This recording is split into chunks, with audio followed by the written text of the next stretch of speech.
நீ நாகமணியை பயன்படுத்தி மறுபடியும் என்கிட்ட இருந்து பறிச்சிருவ. அதனால நாகமணியையும் நீ பணையம் வச்சுதான் ஆகும். ஏன்னா இந்த பிசினஸ் அண்ட் ப்ராப்பர்ட்டி விஷயம்லாம் அப்பாற்பட்டது. உண்மையான வெற்றி யாருக்கிட்ட நாகமணி இருக்கோ அவங்களுக்கு தான் சொந்தமாகும். உன்னை பாராட்டி ஆகணும் பிரேம். மக்கள் சொல்றது உண்மைதான். எந்த அளவுக்கு அனுபவம் கத்துக்கிறதுனால கிடைக்குதோ அதை விட அதிகமா ஏமாற்றத்தினால கிடைக்கும். ஒரு தடவை நீ என்கிட்ட தோத்ததுனால உனக்கு அனுபவம் கொஞ்சம் அதிகமாவே வந்துருச்சு.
ஆமாமா, சுமங்கலி பண்டிகைய எல்லா சுமங்கலி பொண்ணுங்களும் கொண்டாடுவாங்க. இது எதுக்காக கொண்டாடுறாங்கன்னா தன் புருஷனோட பாதுகாப்புக்கு என்னைக்குமே குடும்பம் நல்லா இருக்கணும்னு கொண்டாடுறாங்கம்மா. இந்த விரதத்தை முழு பக்தியோட உண்மையா கொண்டாடணும். இன்னைக்கு ஒவ்வொரு சுமங்கலி பொண்ணும் புதுசா சிவப்பு நிற புடவைய கட்டிக்கிட்டு தன்னை தானே ரொம்ப அழகா அலங்காரம் பண்ணிப்பா. சுப முகூர்த்தத்துல அந்த கடவுள் சிவனுக்கும் பார்வதிக்கும் முறையா பூஜை பண்ணுவாங்க. இப்படி ஒரு விதிமுறையும் இருக்கு. யாரெல்லாம் இந்த விரதத்தை உண்மையா கடைபிடிக்கிறாங்களோ அவங்க சௌபாகிய பாதுகாப்போட அந்த சிவன் என்னைக்குமே கைவிட மாட்டாரு. அம்மா, இந்த பூஜையை முதல்ல ஆரம்பிச்சது யாரு? இந்த பூஜையோட ஆரம்பம் முதல்ல சாட்சாத் அந்த பார்வதி தேவி தான் முதல்ல ஆரம்பிச்சு வச்சாங்க. ஏன்னா அந்த கடவுள் சிவனை அவங்க கணவன் ரூபத்துல சென்று அடையணும்னு நினைச்சாங்க.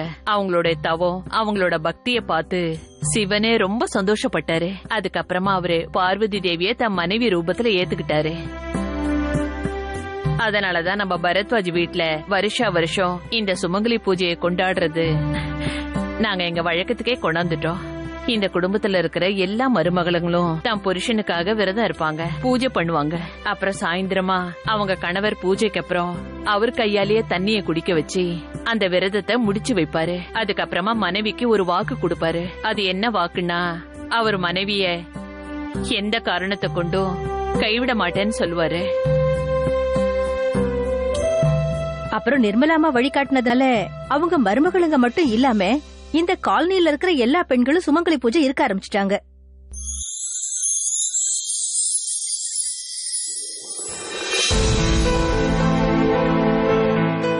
நான் எப்படியாவது சித்தார்த்தோட தனியா பேசி ஆகணும்.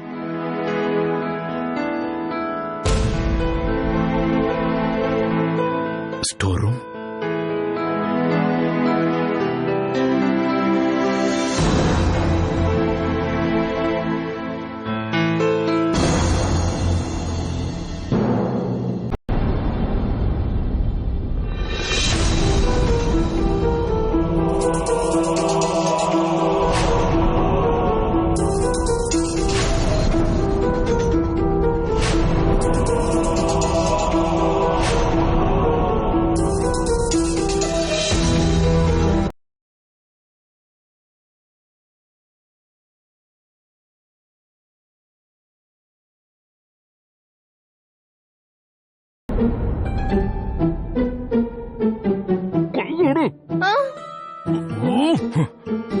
நீ இங்க யார தேடிட்டு இருக்க? உங்களதான்.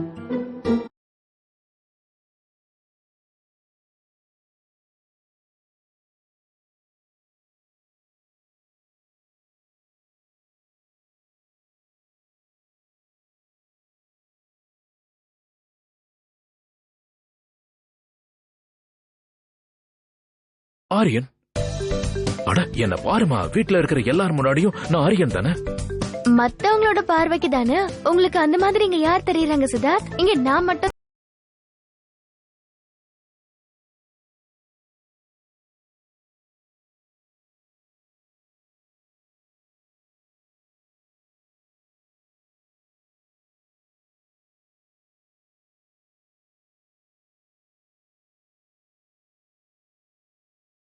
உண்மைய மறைச்சுதான் ஆகணும். நான் ஆரியன், சித்தார்த் இல்லன்னு. ரோகிணி, ஒரு விஷயம் சொல்லவா? கால் வலி தாங்க முடியல, கொஞ்சம் கீழே இறங்குறியா? Sorry sorry sorry. எதுக்கு கூப்பிட்ட?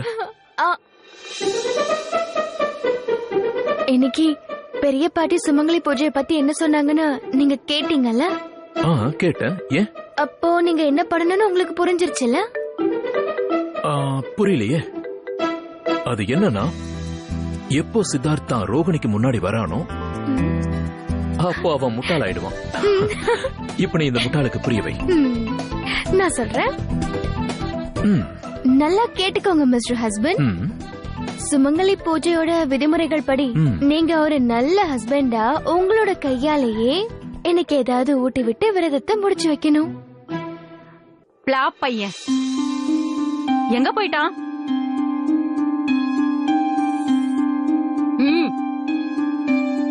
இந்தா சரி கேளுங்க பசங்களா, நீங்க ஆரியனை பாத்தீங்களா? சித்தார்த் சித்தப்பாவை பாத்தீங்களா?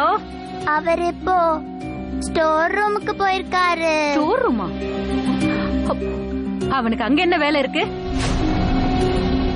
இதுல புரிஞ்சிக்க வேண்டிய விஷயம் என்னன்னா, நீ அப்படியே உன் அம்மா மாதிரி துப்பறியும் டைப்ஸ். யாரு எப்ப எங்க போறாங்கன்னு எல்லாமே தெரியும். என்ன நீயே மாட்டி விட்டுரு போல இருக்கு. ஐயோ, அது எப்படி ரோகிணி முடியும்? நீ கொஞ்சம் யோசிச்சு பாரு. நான் ஆரியன் இல்ல சித்தார்த் ஆயிட்டேங்கிற எந்த விஷயம் நம்ம குடும்பத்துக்கு மட்டும்தான் தெரியும், வெளியாட்களுக்கு இல்ல. அப்புறம் எப்படி என்னால இதை பண்ண முடியும்? ஏன் சித்தார்த்தால எதுவும் செய்ய முடியும்ல? நீங்க இன்னைக்கு உங்க கையால என் விரதத்தை முடிச்சு வைக்கிற வரைக்கும் நான் இந்த விரதத்தை முடிக்க போறதில்ல. பிடிவாதக்காரி.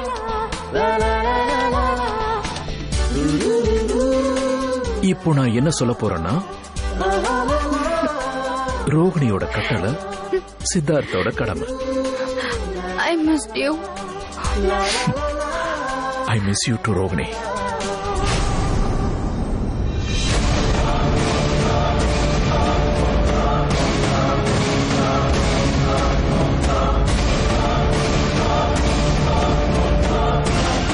எப்பயாவது சித்தார்த் ரோஹிணி கிட்ட சொல்லியே ஆகணும். சின்ன பாட்டி ஸ்டோர் ரூம் கிட்ட வந்துட்டு இருக்காங்கன்னு.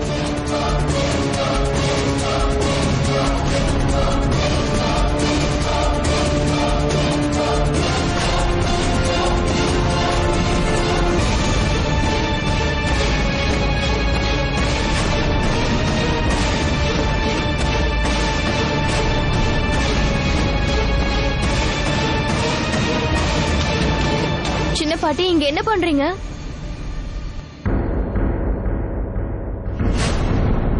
உங்களுக்கு ஏதாவது வேணுமா? நான் எப்ப எங்க என்ன பண்ணணும்னு உன் பர்மிஷன் கேட்டுதான் செய்யணுமா? நான்சென்ஸ்.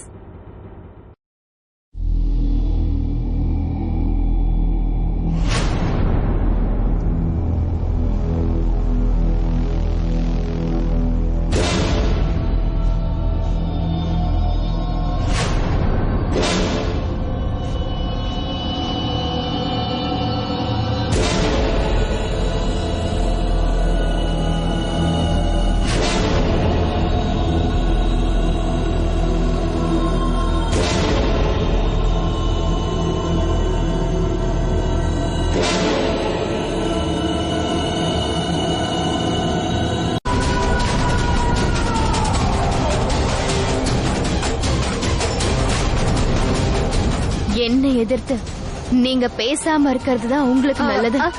இதுல புரிஞ்சுக்க வேண்டிய விஷயம் என்னன்னா, நீ சித்தார்த்தன் கூப்பிடு, என்ன வேணாலும் கூப்பிடு, எனக்கு என்ன வந்தது, ஆளை விடு.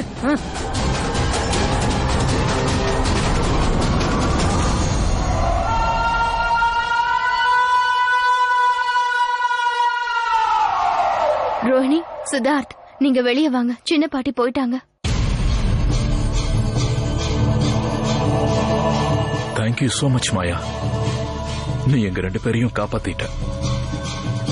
எனிவேஸ், இப்ப நான் கீழே போய் ஆகணும், இல்லனா வெளியே சின்ன பாட்டி கண்ணல நான் படல, அவங்க ராஜ்வீருக்கு சொல்லிடுவாங்க, அப்புறம் பெரிய பிரச்சனை ஆயிடும். நான் இந்த வழியா போயிடுறேன். வா ரோஹிணி. மாயா, ஒரு நிமிஷம். என்னாச்சு? பிரச்சனை ஒண்ணும் இல்லையே? தேங்க்யூ. அது எதுக்குன்னா, இப்போ நடந்த விஷயத்துக்கு உனக்கு நான் எப்படி நன்றி சொல்லுவேன்னு எனக்கு தெரியல. நீ நன்றி சொல்ல வேண்டிய அவசியமே இல்ல. அவசியம் இருக்கு மாயா, நிச்சயமா. ஏன்னா இப்போ நீ மட்டும் எங்களை காப்பாத்தலனா அப்புறம் சின்ன பாட்டி ராஜ்வீர் கிட்ட எல்லாத்தையும் சொல்லிருப்பாங்க. சித்தார்த் குணமாயிட்டாருங்கிற விஷயம் ராஜ்வீருக்கு தெரிய வந்ததுன்னா அதுக்கப்புறம் நிச்சயமா பெரிய பிரச்சனை ஆயிருக்கும். இன்னைக்கு உன்னாலதான் இந்த வீட்டுல எந்த பிரச்சனையும் ஆகாம இருக்கு. மாயா, எப்போ சித்தார்த் குணமானாரோ அப்பவே நான் அவரோட பேசணும்னு ஆசைப்பட்டேன். ஆனா அப்போ ராஜ்வீர் இருந்ததால எனக்கு வாய்ப்பே கிடைக்கல. சித்தார்த்தோட ஞாபக சக்தி எப்படி திரும்ப வந்துச்சோ, சித்தார்த் எப்படி எனக்கு திரும்ப கிடைச்சாரோ அதே மாதிரி உன்னோட நாகமணியும் உனக்கு சீக்கிரமா திரும்ப கிடைச்சிடும். நான் உனக்கு செஞ்ச உதவிய என்னோட கடமையா தான் நினைக்கிறேன். ஏன்னா இன்னைக்கு சித்தார்த்துக்கு பழைய நினைவுகள் திரும்பினாலும் நீங்க 2 பேரும் சேர்ந்து இல்லல, இது எல்லாத்துக்கும் காரணம் நான் தான். அதனால நான் உனக்கு ஒரு வாக்கு கொடுக்கறேன். உன்னைய சித்தார்த்தையும் நிச்சயமா நான் சேர்த்து வைப்பேன். அப்புறம் இன்னொரு விஷயம், என் மனசுல இப்போ சித்தார்த் மேல எந்த கோவமும் இல்ல, உன் மேலயும் எனக்கு கோவம் இல்ல. Thank you so much. போலாமா?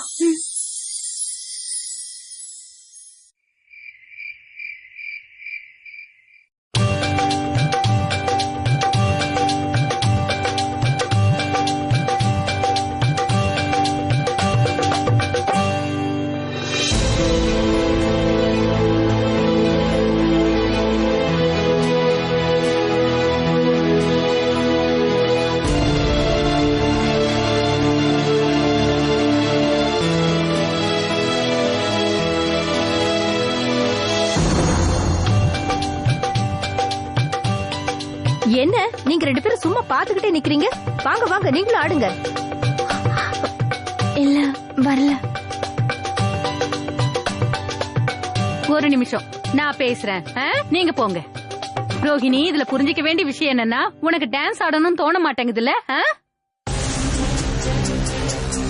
ஆனா சீமா, நீ டான்ஸ் ஆடி இந்த ப்ரோக்ராம கலகலப்பா பண்ண முடியல? இல்ல, அது வந்து இத மட்டும் சொல்லிடாத, என்னோட பிரேம் இல்ல, நான் டான்ஸ் ஆட மாட்டேன்னு.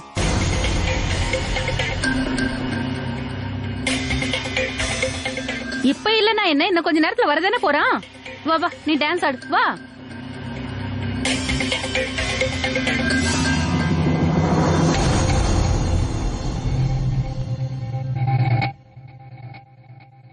சந்தோஷத்தை கொண்டாடுறதுக்கு இது கடைசி வாய்ப்பு. நீ எவ்வளவு சந்தோஷமா இருந்துக்க முடியுமோ அவ்வளவு சந்தோஷமா இருந்துக்க சீமா. இதுல புரிஞ்சுக்க வேண்டிய விஷயம் என்னன்னா, இதுக்கப்புறம் இந்த வீட்டுல சோகம் மட்டும்தான் இருக்கும். சோகம்.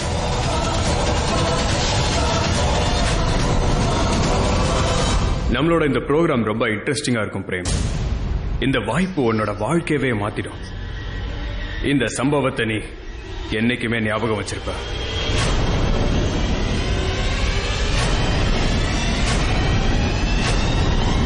மூணு தடவை விளையாட போறோம் பிரேம். முதல் போட்டியில பிசினஸ் வச்சு விளையாட போறோம். ஒருவேளை நீ ஜெயிச்சிட்டனா பரத்வாஜ் குடும்பத்தோட மொத்த பிசினஸையும் உன்கிட்ட நான் திரும்ப ஒப்படைச்சிடுறேன். ரெண்டாவது போட்டியில வீட்டை வச்சு விளையாடுவோம். அப்புறம் மூணாவதுல இந்த நாகமணி.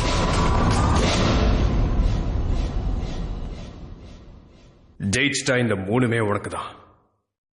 அதுவும் நிரந்தரமா உனக்குதான்.